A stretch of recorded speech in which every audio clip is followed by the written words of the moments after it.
How to fix PNC Bank cannot review statements.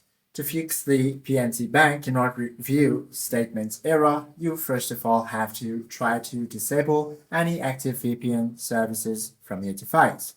Once you do this, you simply have to tap on your address bar or the lock light icon right next to the address. Then tap on this cookies and site data option.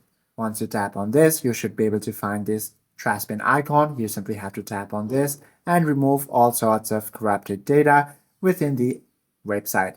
Once you do this, reload the website and your problem should be fixed. Or if you are using the mobile application, you can also make sure that you have a strong and stable Wi-Fi connection, and you simply have to open your mobile device's native Google Play application or App Store, then search for PNC. If there is an update for the PNC Mobile application, you simply have to update it and then you simply have to relaunch it. Hope this video helps you out a lot. If you have any questions or queries, please do comment down below.